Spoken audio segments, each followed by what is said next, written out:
समाचारों पर नजर કરીએ। ગરીબોને 10% અનામત આપતું બિલ રાજ્યસભામાં પાસ। હવે રાષ્ટ્રપતિ પાસે જશે બિલ।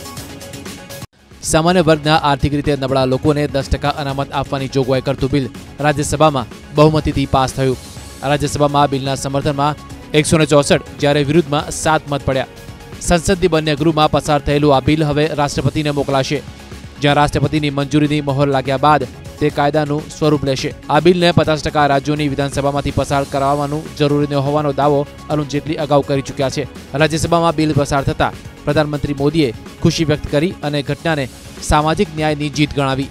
તો અમિત શાહે પણ બિલ પાસ થતાં સાથ આપનાર પાર્ટીઓનો આભાર માનતા પીએમને અભિનંદન પાઠવ્યા। અનામતની સવર્ણો માટેની જે જોગવાઈ થઈ છે, હું માનું છું કે એક નવી જ દિશામાં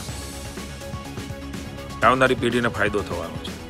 સાથે સાથે બક્ષીપંચ એસટી અને ઓબીસી એની અનામતો જળવાઈ રહી, એ પણ એટલું જ મહત્વનું અને જરૂરી હતું। ત્યારે એક આ બિલ સંસદમાં અને રાજ્યસભામાં જે આજે પસાર થયું છે, તો હું માનું છું કે દેશના ઇતિહાસમાં ધર્મ જ્ઞાતિ જાતિના નામે જે રાજનીતિ ચાલી રહી છે એમાં બધાને લાભ જે આ લાભાર્થીમાં આવે છે એ બધાને મળવાનો